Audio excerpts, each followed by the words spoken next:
जनता party में अंतर्कलह थमने का नाम ही नहीं ले रही है।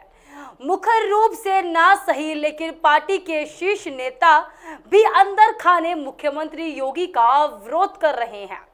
वरना ऐसा भी क्या प्रदेश के दोनों उप मुख्यमंत्री योगी की कार्यशैली को पलीता लगा रहे हैं। भाजपा को अनुशासनात्मक पार्टी के तौर पर देखा जाता है, लेकिन अब ऐसा भी क्या हो गया कि दोनों उप मुख्यमंत्री अनुशासनहीनता पर उतर आए हैं।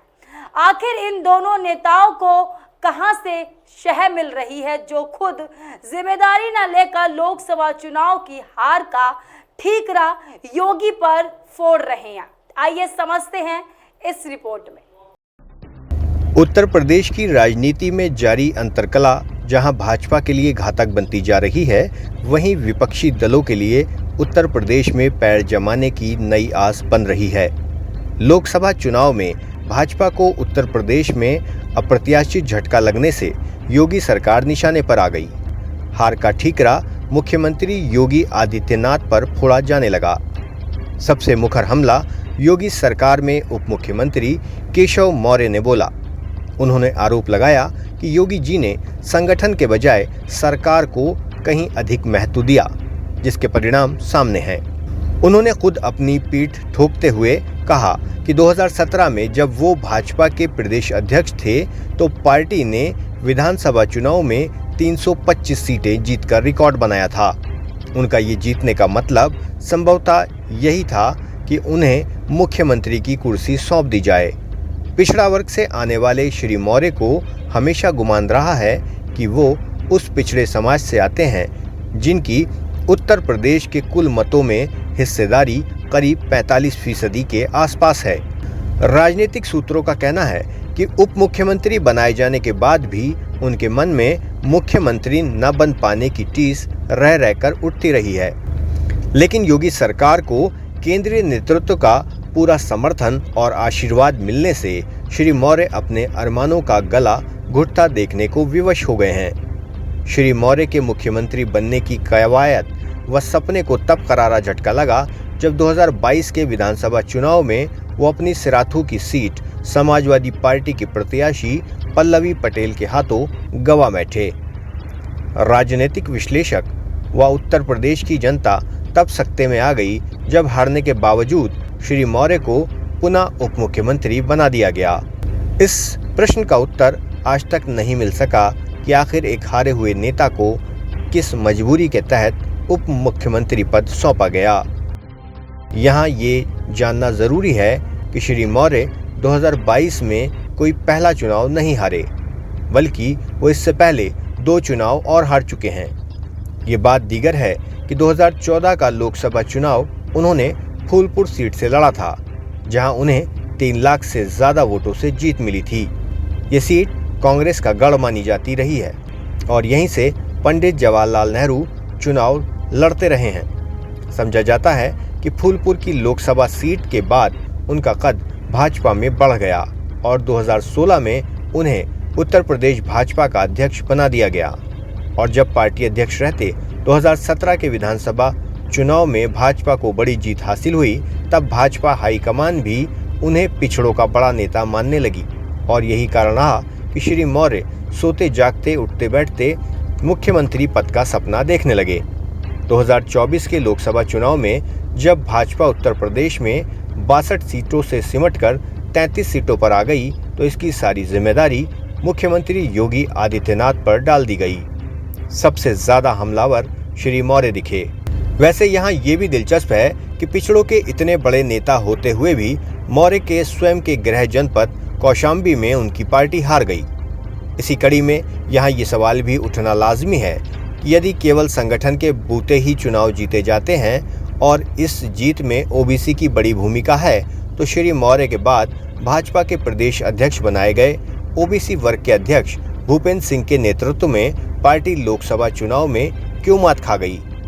कदाचित श्री मौर्य इन तथ्यों से या तो अनजान हैं या फिर जानबूझकर अनजान बनते दिखते हैं कि 2017 में यदि भाजपा को पहले विधानसभा चुनाव और 2019 के लोकसभा चुनाव में उत्साहवर्धक जीत हासिल हुई थी, तो उसके कई कारण थे।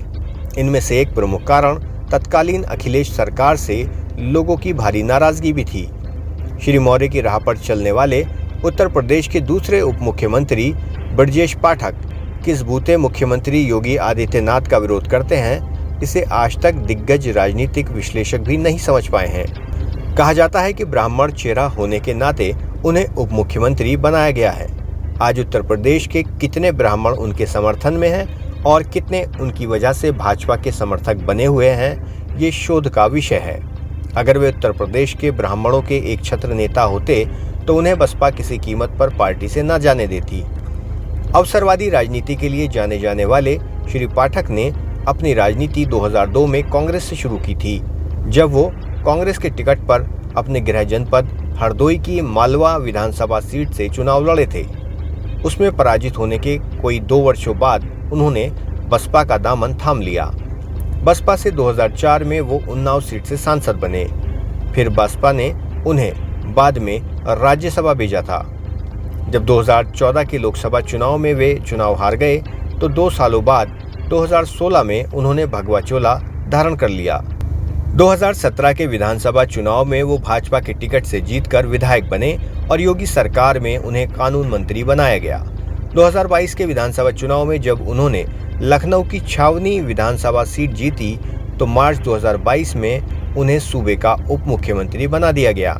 उप मुख्यमंत्री बनाने के बाद उन्होंने पार्टी को कितनी मजबूती दी और सरकार की साख बढ़ाने में क्या योगदान दिया, इस पर भी भाजपा के शीर्ष नेतृत्व को चिंतन करने की जरूरत है। प्रदेश के अधिसंख्य लोगों का यह कहना है कि योगी जी के रहते हुए उत्तर प्रदेश में 2 मुख्यमंत्री बनाए रहने का कोई औचित्य नहीं है। जिस तरह से दोनों उप मुख्यमंत्री प्रदेश सरकार की छवि खराब करने में जुटे हैं, उससे भाजपा को ही जगहंसाई हो रही है। उत्तर प्रदेश के दोनों मुख्यमंत्री के योगी विरोध को लेकर ये चर्चाएं भी आम हो चली हैं कि आखिर उन्हें कहां से ये ताकत मिल रही है। जिन मुख्यमंत्री योगी आदित्यनाथ को प्रधानमंत्री नरेंद्र मोदी का खुला समर्थन प्राप्त है, जिन मुख्यमंत्री को देश का सर्वश्रेष्ठ मुख्यमंत्री कहा जाता हो, आखिर उनके खिलाफ पार्टी के ही 2 नेताओं द्वारा खुलेआम मुहिम चलाना निसंदेह इस बात का ही प्रमाण है कि उन्हें किसी बड़ी ताकत का वरदस्त जरूर प्राप्त है। यहाँ ये भी गौरतलब है कि लोकसभा चुनाव में भाजपा की सीटें घटने के बाद जिस तरह मुख्यमंत्री योगी आदित्यनाथ के विरुद्ध मुहिम चलाई गई और जो अभी तक जारी है, तो इस पर प्रधानमंत्री नरेंद्र मोदी अथवा भाजपा के राष्ट्रीय अध्यक्ष जेपी नड्डा ने संज्ञान क्यों नहीं लिया? निसंदेह इन सवालों का जवाब जनता को मिलना ही चाहिए। जिस भाजपा को अनुशासित पार्टी माना जाता है, यदि उसी पार्टी में अनुशासनहीनता खुलेआम नजर आए तो पार्टी आलाकमान को सावधान हो जाना चाहिए। यहाँ ये भी कम गौरतलब नहीं है कि आलाकमान द्वारा श्री मौर्य व श्री पाठक को अनुशासन में रहकर और योगी जी के साथ मिलकर काम करने के कड़े निर्देशों के बाद भी दोनों उप मुख्यमंत्री अपने मुख्यमंत्री से दूरी बनाते दिखाई दे रहे हैं।